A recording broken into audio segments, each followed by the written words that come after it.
and a stump upon us, Luke Jones, and the Baltimore Ravens making a move at offensive coordinator. Look, 'tis the season, right? Like, this isn't anything shocking with how many offensive coordinators, quarterback coaches, defensive coordinators, poach coaches, head coaches. Now the Greg Roman thing moves to the level where this usually goes when you have success in the running game and you had a running game coordinator, right? Yeah, and I think I'll admit some surprise just based on how long John Harbaugh has stuck with Marty Mornhinweg as his offensive coordinator. I mean, think back to 2016. He replaces Mark Trestman. So results. Everyone kind of assumed he was going to hire a new offensive coordinator at the end of the season, and he sticks with Marty. They're struggling at the bye week in 2017. Sticks with Marty. End of last year, people were wondering if they'd make a change. He sticks with Marty. So from that standpoint, I was surprised, but from the standpoint of what you mentioned, when you look at what's really been, when this offense has worked the last 2 years, it's been because of its running game. Last year, of course, where Joe Flacco was injured, playing through the back issue in the first half of the season, the running game really kind of saved them and kept them afloat. And then this year, now the running game didn't work in the first half of the season, but they make the change. Lamar Jackson, they go all in on running the ball and using many of the principles that Greg Roman used in San Francisco and then Buffalo. And we've kind of said all along, if we were trying to kind of divide the credit among the coaches, certainly John Harbaugh and Marty Mornhinweg and James Urban and Greg Roman, all the other offensive assistants deserve credit. But when you just looked at what they were doing, these were Greg Roman principles. These were Greg Roman blocking schemes. This was Greg Roman's running game. So you get into a position of moving forward, what's going to be the best fit for Lamar Jackson, what's going to be the best fit for this offense, understanding that, yes, maybe they definitely need to have more balance moving forward, and they're not going to be anticipating running 2/3 of the time like they were many times over the second half of the season. But there's still going to be a run-first offense. The running game is going to remain so vital, so important to their overall success. And if you're in a position, and maybe we'll find out specifically, but I think it's not tough to conclude that there were some other teams potentially sniffing around Greg Roman to be an offensive coordinator and to have a more prominent role. And perhaps that forced John Harbaugh's hand, but I think in the big picture, I'd much rather have Greg Roman going forward if I have to choose between him or Marty Mornhinweg. So we'll see how it works out. This isn't guaranteed to be the long-term plan for success, but based on what worked for the Ravens in the second half of 2018, can certainly understand making this change and putting Greg Roman as the architect as it relates to the running game, and hoping that you're going to be able to develop passing game principles off of that. We can belabor Roman and Marty, and I know you were an anti-Marty guy, and a lot of people were, and John's a pro-Marty guy, obviously, as you've pointed out, with the loyalty. It's a fascinating week all the way around, because the last time you and I got together, they're cleaning the lockers out. And if there was an escape hatch for John Harbaugh to say, all right, I'm going to go coach the Dolphins or the Packers or wherever it was going to be, that's been quiet. It's been kumbaya on all of that. Now we're naming coordinators, so it's clear John's not going to be the coach of the Dolphins or anywhere else. Or, those places that it wasn't bad guy rumors. That was legitimately what happens here this week. And part of this is someone wants Greg Roman, you throw Marty off the boat, or you give Marty a chance to have a day or three or the weekend to figure out if he's going to go work for the Jets or work in some other capacity somewhere else. And everybody has a lifeline at it. I don't know what Marvin Lewis is doing right now. I mean, there are a lot of unemployed coaches. I mean, apparently there's not going to be a seat for Mike McCarthy. But how all of this works is in the spirit of the relationships of these individuals, who worked where with who likes whom, is there a seat there? And a lot of the interviews really are about, well, if I hire you, who are all your coaches going to be? Who are you going to be able to lure? Not in in fantasy land. Who can you get in the building in the next 2 weeks if I hire you this week? That's really the crux of a lot of this. And no one wants anybody coming to the back door and unloading all their coaches, but this is the week all of that happens, and I think it's telling that Greg Roman was the guy. We can't let him out of here now, right? Yeah, and it really does speak to how often this just reverts to musical chairs in some way. It really does. I mean, this coordinator is here, and then he's a head coach, and then he gets fired 2 years later, and he goes back to being a coordinator somewhere else, and so much of it comes full circle. And I think that's why, quite frankly, it's frustrating for a lot of people, in looking at this from a number of lights, from a diversity standpoint, from a standpoint of young coaches getting appropriate, or they're qualified getting opportunities, or, in some cases hiring a young coach because of what happened with Sean McVay in L.A. or like every young coach is going to be that successful, right? Yeah, and we haven't seen it play out to that degree, and we've seen Vic Fangio and some other older coaches get some opportunities. So sometimes it ends up settling, but it is that time of year where you do have to kind of weigh the pluses and minuses. And, if you had asked John Harbaugh on Monday if Marty Morningwig would have been his offensive coordinator, it might have been a totally different answer than it ended up being on Friday. And that's just kind of the nature of this. But I'll go back to what I said. If you're just going to strictly divide out the credit as far as what this offense became in the second half of the year, understanding that it absolutely will need to evolve and diversify and certainly develop from a passing standpoint, not just Lamar Jackson individually, but from a scheme and personnel around him standpoint. But you look at all of those factors, it would have been Greg Roman ran an offense that got him to a Super Bowl, right? So right. I mean, it would have been very difficult to lose him, is my point, based on what we've seen out of a Lamar Jackson offense to this early stage, and understanding it's going to change. So if you had to choose, and look, when John speaks on this, I don't expect him to flat out just say, yeah, I promoted Greg Roman because I didn't want to lose him to an offensive coordinator job elsewhere or another position elsewhere. But it's hard not to look at this, and especially with the timing coming 5 days after the season comes to an end, and not feel that there wasn't at least something to that possibility. Yeah, we got to stop Greg's phone from ringing, kind of, sort of. Yeah. So, and look, offense is the name of the game. Everybody's looking for offense now, right? That's why they're hiring all these guys, all the hot shots. Right. Well, I mean, go back to, wasn't Dirk Cutter? Didn't he become the head coach in Tampa because they didn't want to lose? They didn't want to lose him as an offensive coach. I mean, look at what the Browns are doing with Kitchens. Freddie Kitchens, right? Yeah, in a perfect world, I'm guessing they probably would have liked to have had a head coach with maybe, I don't know, experience, polish, whatever, but he did such a good job with Baker Mayfield in that offense that you hire another head coach and maybe he sticks around for a year, but then he's becoming someone else's head coach. And that's kind of the trend right now, that if you feel like you have a brilliant offensive coach or offensive coordinator, why not make him your head coach? Understanding that there are other parts to the job, the CEO part of it, the leader of the entire football team part of it. So it's all about figuring out what you think is going to be most successful for your team. I say this all the time. Very rarely is there a case where there's one specific right guy. I think there can be more than one right answer in a lot of places, in the same way that I think the Ravens could have decided to go out and hire some college coach to be their offensive coordinator, but that doesn't mean it won't work with Greg Roman, and that doesn't mean that it's guaranteed to work with Greg Roman.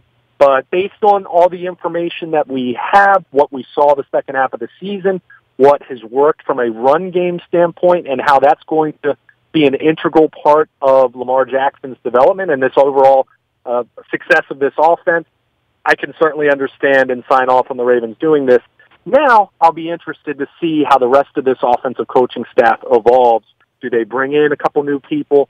It's been rumored. Thomas Hammock's been rumored for a college coaching job, the running backs coach. So, there's going to be some change. It's just a matter of how much change and what kind of individuals they bring in. Do they bring in a college coach who maybe relate a little more to some of the things that Lamar Jackson would do well, in the same way that other teams have brought in a college guy? I mean, look what's happening in Arizona right now with a guy who got fired at Texas Tech, Kingsbury, Cliff Kingsbury coming in and being their head coach after being canned at the collegiate level. So will the Ravens add someone like that to their staff in some capacity? Who knows? But definitely interesting. And, hey, we all know whether it's because of success or failure, coaching staffs rarely stay put. There's usually at least a change or two every year, sometimes more than others. Luke Jones is here, of course, I would say in Owings Mills, but there ain't no Owings Mills right now, and the lockers are cleaned out, and we're figuring out the new Eric DeCosta era as well. You can find Luke at WNST.net, as well as Baltimore Luke out on Twitter. We will be in Atlanta for all things Super Bowl coverage beginning 2 weeks from now. The next 2 weeks, we're going to start to look at the Orioles again and the Terps and their games this week, and Big Ten games, and against ranked opponents, all that stuff happening, as well as the backdrop of a Joe Flacco trade that will start to percolate. We got football games being played the next few weeks, so plenty going on. Luke, I want to tie you into a debate that I had with Dennis Colatzos and Peter DeLutis on the SSV on WNST on Thursday afternoon. I know you participate as well. And I said to them, look at these coaches that got hired over the last 5-6 days in this league, whether it was Gase moving around or, as you pointed out, Bruce Arians down in Tampa or Cliff Kingsbury, whomever, Kitchens, whatever, LaFleur, and you say, would you rather have any of those guys than John Harbaugh? And it's fascinating that the 8 teams that are left, and there'll be 4 teams left when we get to Monday, that all these jobs got filled and none of the coordinators were taken yet, right? A lot of times teams wait around. They didn't wait on any of these guys. Maybe there are some guys here they are waiting on. Who knows?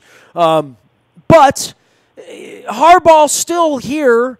I don't say dangling 1 year. Whatever they work out's fine. But it really does speak to where the marketplace is. And I know you mentioned minority candidates, and that's going to be something that these guys who supported the guy who's running the country with millions of dollars are going to have to talk about, and Colin Kaepernick and history will write their number on all of this. But do you want Harbaugh or do you not? And what else is out there? Boy, I'm happy John Harbaugh's my coach right now. I'll be honest with you, man. Like, I think that would be a mistake and it would be difficult. But there's also this, are you going to give him $50 million right now? And I don't know what's going on there. I'll sit back. Maybe there's a gentleman's agreement. I don't know. At this point, it feels like they're married. They're still married, and they like each other. And I think we could sit here and even agree John Harbaugh did a hell of a job of coaching the team this year, and they're making adjustments. But it is fascinating to see the names that are popping up, because it's not like Seifert and Walsh and Dungy, and those aren't the names we're hearing.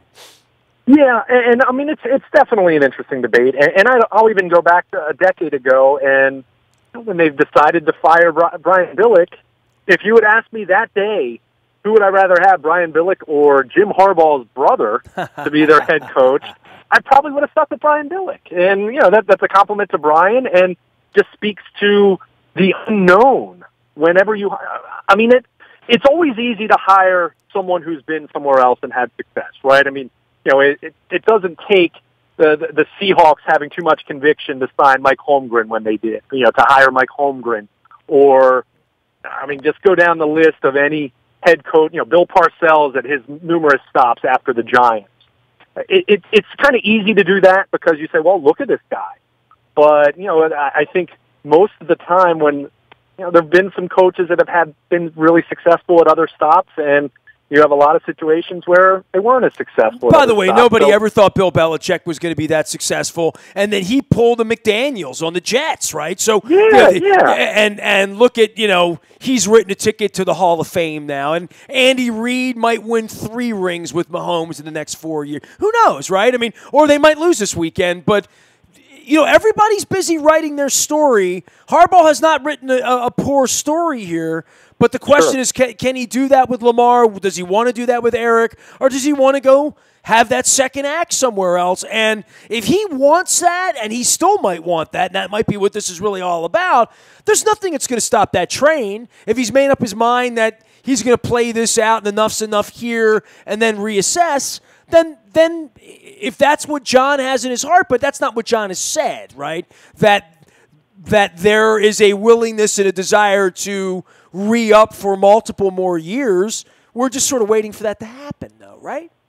Right. And I think the fact that they've made this move with Greg Roman, that should lend itself to feel that better about the fact that John intends to be here at least for next season, if not for, announcing an extension sooner rather than later. But, it's such an interesting question because when you have an established head coach who's had success, albeit not as much success in the second half of his tenure as the first, this season winning the division notwithstanding, that's the truth. It is tough because you get into a pattern of, do you want to stick with what has worked at least for an extended period of time? Maybe it hasn't worked quite as well recently. Or do you take the risk that, you know what, we might hire a dud of a head coach, but, and I'm going to use a term that is from Astro Ball, a growth mindset. If you feel that your organization needs to grow by making some changes, you have to have the courage to do that. In retrospect, it's hard to argue with what Steve Bisciotti did when he let Brian Billick go 11 years ago and brought in John Harbaugh. At the time, it was questioned by a number of people. Including himself, by the way. Including himself. Yeah. Right. So it's never, you should never be paralyzed from making change just because you feel some sense of loyalty or gratitude to the individual who's been there and has won you a Super Bowl in each of these cases, quite frankly. But you also have to acknowledge that hiring a head coach in the NFL is not a high percentage endeavor. I mean, we always talk about drafting quarterbacks, right? And how, if you're lucky, it's a coin flip proposition. Even with number one picks, you look at how so those results have been the last 20, 30 Well, think years. about how good the Dolphins felt about the day they drafted Ryan Tannehill and how good they felt the day they got Adam Gase to coach him, right? And where that sits now and chasing down Tom Brady. And the same would be said for the day the Bills hired Rex Ryan or the Jets hired Rex Ryan or anywhere where you don't win. And Andy Reid's had that follow him around from the very beginning, coming in as a quarterbacks coach who was never a coordinator when the Eagles hired him, And here he is all these years later, probably one ring away from going to the Hall of Fame to some degree, right? Yeah, and so it is tough. And I think it's easy to fire a head coach who's gone 4-12, 5-11, 3-13. I mean, that for one thing, in this day and age, typically a head coach doesn't even have a chance to have 3 bad years to that degree. So it's easy to make a change there. Where it is more difficult is what Steve Bisciotti did with Brian Billick, what Steve Bisciotti is trying to do with John Harbaugh in terms of keeping him, when even 2 months ago we were singing a very different tune about Harbaugh and his future. So it's tough, but you have to know when the right time is to move on, when the right time is to say, I believe in this, and I want to keep this going, because continuity, as I've said the last couple of years, there's a fine line between continuity and complacency, and that's something that the Ravens are still going to have to prove over the next year or two, that they are not in that complacent category, because, continuity is great until you kind of realize, well, we're not really getting anywhere. We've been okay, but haven't really been what we were 6, 7, 8 years ago. So it's all fascinating. These are difficult decisions. It's why these individuals make the big bucks. It's why these owners are as wealthy as they are. In most cases, not talking inherited, but ones who, like Steve Bisciotti, who has built success from the ground up. Well, they make the right decisions on people, period. Yeah. And you're not going to bat 1,000 all the time, but more often than not, you make the right decision. And ultimately, we'll see how this works out. It might... 5 years from now, we might look back and say that Steve Bisciotti should have let go of John Harbaugh at this point. But based on the information that he has at this point, he's clearly wanting to keep him long term, and we will see how this plays out. And a lot of it's going to be tied into the quarterback. As simplistic as that sounds, and probably unfair as that sounds, in the case of, go back to Brian Billick, he would tell you Kyle Bowler not developing was one of the biggest, if not the biggest downfall of the end of his tenure in Baltimore. So we'll see how it works out with Lamar Jackson. I like this move. I like Greg Roman being the one calling the shots rather than Marty Morningwig if I'm choosing between either of them. But it doesn't guarantee that it's going to work out. So it's going to be very interesting. And you just look at this team from a transition standpoint, where they are with new general manager, even though he's been around, it's a new position for him. How does Ozzie Newsome fit into that dynamic that he's going to still be hanging around, but he's not in charge anymore? What happens with John Harbaugh?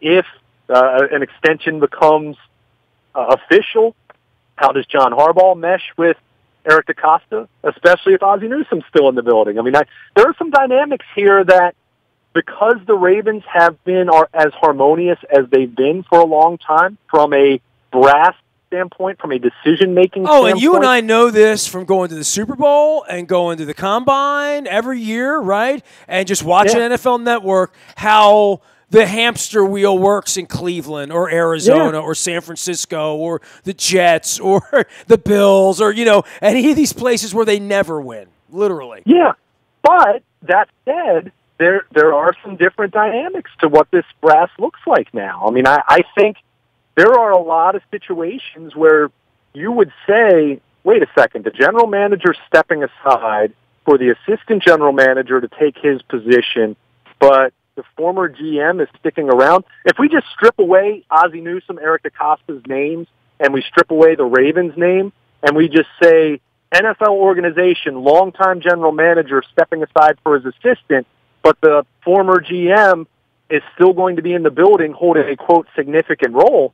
I don't know about you, Nestor. At face value, that sounds like that could be problematic. I'm not saying it will be, but we are talking about some different dynamics here for this organization now, which I just think is going to make it very interesting to see how it plays out. Well, Ozzie's an interesting cat, right? Because, he's been here 25 years, and much like the Wizard of Oz, he does kind of work behind the curtain, and people don't know him well. I know a lot of people who know him well, and they all absolutely describe him in the exact same way. It's a fascinating thing, and I feel like I know Ozzie as well as anybody can. From a hi, goodbye, I could get an audience. If I needed to talk to him about something, I guess I could, but he has operated in a different kind of fashion, so therefore I think it's harder to judge because he hasn't been out in front of it to begin with. The fact that he's not going to be out in front of it, that doesn't shock anybody to his personality.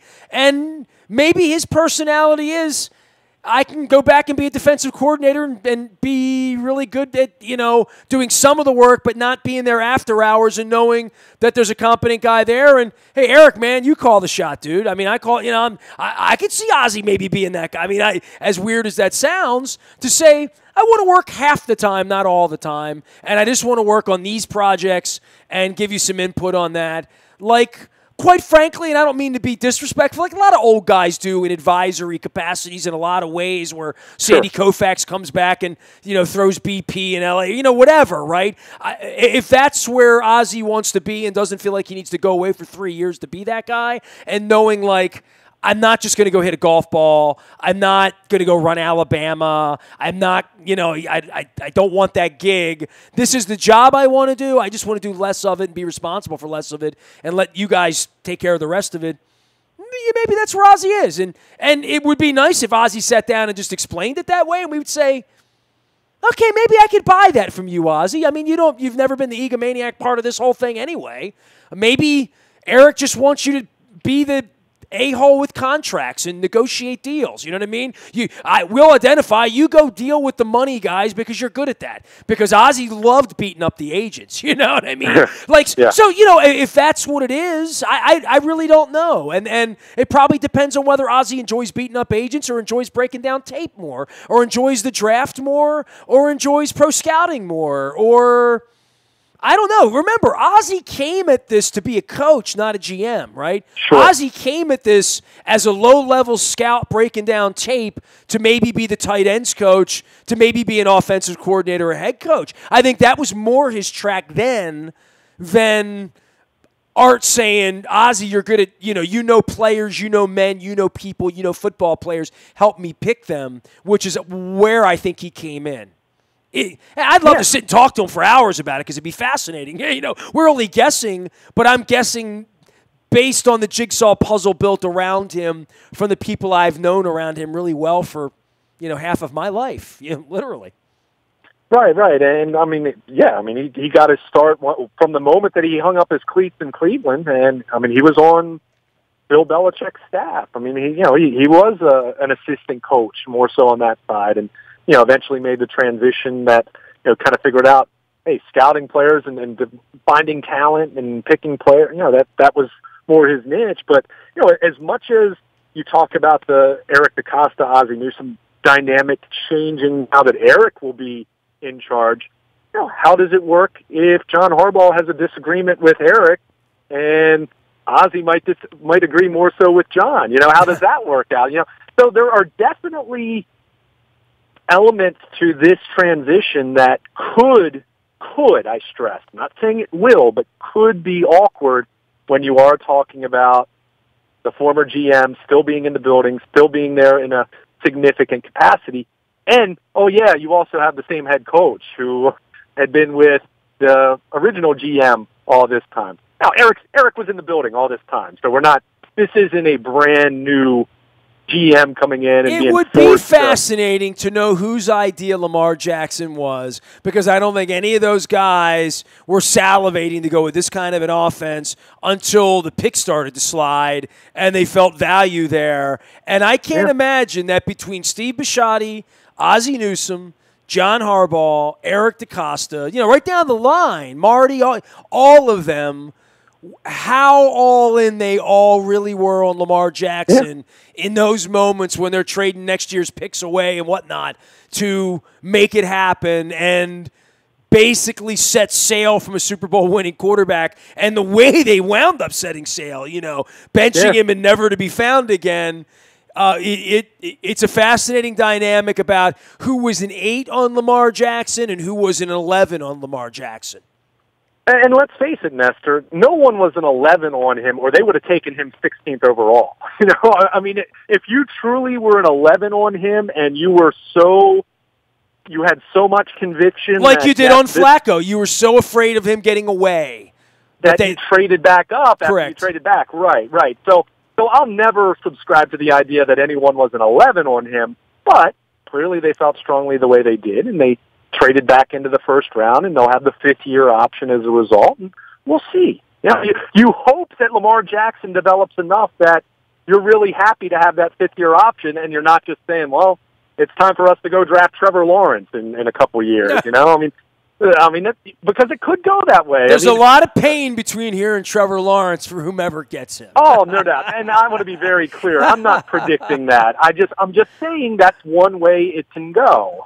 So there's certainly some risk here, but I'll go back to, and we're going to be using this term a lot, that growth mindset that the Astros talk so much about now that Mike Elias and Tig Meidel are trying to bring those principles to the Orioles. And look, the idea of a growth mindset, that's not, the Astros didn't invent that. That's a life principle right there. But at some point in time, as an organization, you have to make some difficult decisions. And in the case of what the Ravens have done, they want to keep John Harbaugh, and they've moved on from Joe Flacco. And they've moved on from Marty Morningwig being their offensive coordinator. Now, how it all shakes out and how Greg Roman fares and what the rest of the staff looks like, that's yet to be determined, and that'll be evolving as time goes on. But I think if you're someone that's looked at the organization over the last 5-6 years, where since the Super Bowl they've had some hiccups, they've had more mediocrity than they had before. Not that it's been bad. They've had one losing season over that stretch, so I want to emphasize that. But these are some signals to say, hey, we've acknowledged that things haven't gone as well as they need to, and the thing that I'm really going to be harping on big time now, and that's why I do like the Greg Roman move as a first step, is what is this organization going to do to aid Lamar Jackson in his development from a coaching standpoint and from a standpoint of putting enough proper talent around him that he can reach his ceiling. And then it'll be up to Lamar to see what kind of quarterback he's ultimately going to become. But I want to see this organization learn from some of the mistakes they made in the post-Super Bowl Flacco era, where how many years did we talk about, well, they need to do more to the offense, and then they end up drafting 3 or 4 defensive players in the first 3 or 4 rounds of the draft, and they go out and sign a Jeremy Maclin, and that's about it, or they go sign a Danny Woodhead, or And meanwhile, they're giving big contracts to Brandon Williams and Tony Jefferson. So I'm really curious to see what philosophical shift, if any, we'll see in approaching this roster, because it's going to be interesting. As much as we look at this defense being number one in yards allowed and having such a terrific season, there are going to be some changes. Eric Weddle might not be on this team next year. C.J. Mosley is going to be very expensive if he's on the field. Yeah, Zadarius Smith, same boat for him. You'd like to have him in a perfect world, but at what cost? So they could be in a position where their defense loses some really key pieces. Will we see this organization address the roster to make up for that? Or will we see them say, you know what, our defense probably is going to take a step or two back, but Lamar Jackson's running the ship here, and we're going to go as he goes.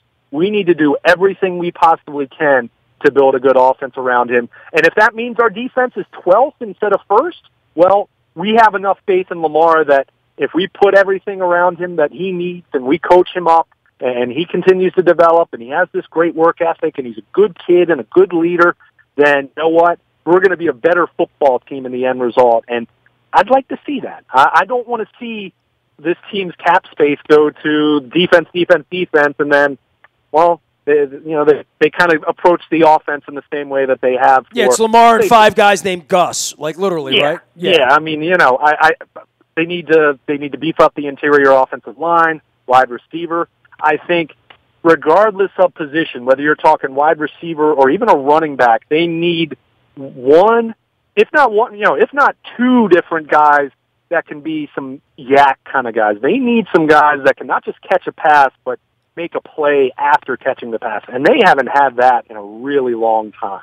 Now, I mean, you go back to Ray Rice. I mean, they've had some speed guys, sure, like John Brown fits that description. Mike Wallace fits that description. But, a guy that you can throw the ball to in the slot or out of the backfield, and he's got the potential to bust a long one. They haven't had nearly enough of those guys, and I think from a skill position standpoint, I'd love to see them add at least one guy who can bring that dynamic to this offense to help out Lamar. Because, let's face it, I mean, you want him to make improvements, and I think he will make some improvements, but this isn't going to be a Peyton Manning kind of a passer. I mean, I think ideally, if Lamar Jackson can become an average starting caliber quarterback in terms of a pass game, then those legs become even more dangerous, and I think you have the potential for a really, really good offense then. But got a long way to go, and they need to help him in order to get there.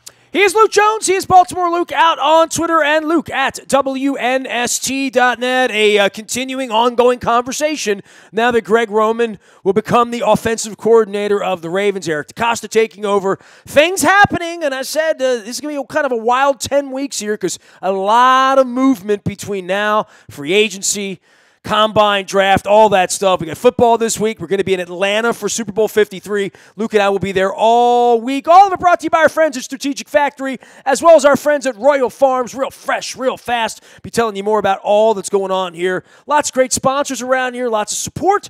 Keep it coming out on our Facebook Live, as well as our YouTube WNSTV channel. We are WNST.net, AM 1570, and WNST Towson, Baltimore, and we never stop talking Baltimore sports.